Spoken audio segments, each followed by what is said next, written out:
Canada has deported more than 3,300 Indian nationals in just first 6 months of 2026.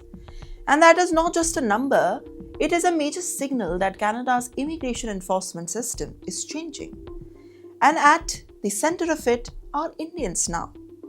Well, according to the Canada Border Service Agency, according to its data, 3,323 Indian nationals were removed from Canada between January and June 2026. That is already nearly 88% of the 3,779 Indians removed during the entire year of 2025. And if this pace continues, 2026 could become the biggest year for the Indian removals from Canada. But this is the question. Why are so many Indians being deported? But the first point is very important. The CBSA data does not provide a nationality-wise breakdown of the exact reason for the removals. People can be removed for the different immigration reasons, including losing the legal status, violating the immigration conditions, or maybe receiving a removal order. So, it would be wrong to suggest that all 3,323 Indians were deported because of the criminal activity. However, there is another development that has added a serious security dimension to this story. A classified CBSA intelligence report titled "The Bishnoi Gang, an Emerging Threat in Canada," reportedly examined how the Lawrence Bishnoi gang allegedly used Canada's immigration and student system to build parts of its criminal network.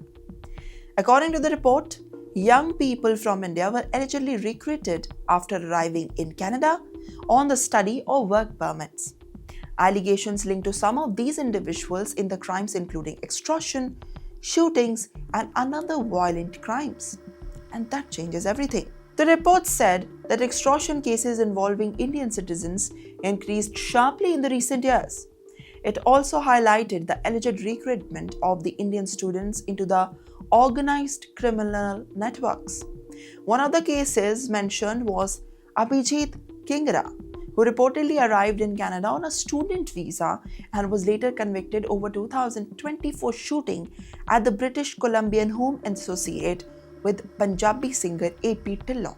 Authorities allege that the attack was connected to a wider criminal network, but the most significant name in the report is Goldie Brar. Canadian intelligence reportedly describes Brar as a key operator and trusted aide of Lawrence Bishnoi. The report alleges that he entered Canada in 2017 on a student visa and later helped build the gang's North American network.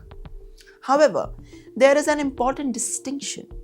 The reports itself indicate that not every threat made in the gang's name was proven to have a direct connection with the Brar. And in some cases, his name may have been used just for the others to create fear. So, what does all of this mean for the Indian students and workers in Canada? Well, it means that the scrutiny is becoming much tougher. Canada is not simply looking at who enters the country. Authorities are now increasingly focused on what happens after the people arrive. Whether the immigration pathways are being misused, whether they violate the law, and whether the criminal networks are exploiting the legitimate visa categories. At the same time, the overwhelming majority of the Indian students and workers are law-abiding. The distinction matters. The bigger story is not whether the Indians are being deported because they are Indians, but the bigger question is, the bigger story is that Canada is tightening the enforcement, and cases involving the immigration violations, organized crimes, alleged misuse of student or work visas are receiving a greater attention. And for thousands of Indians building their future in Canada, the message is simple.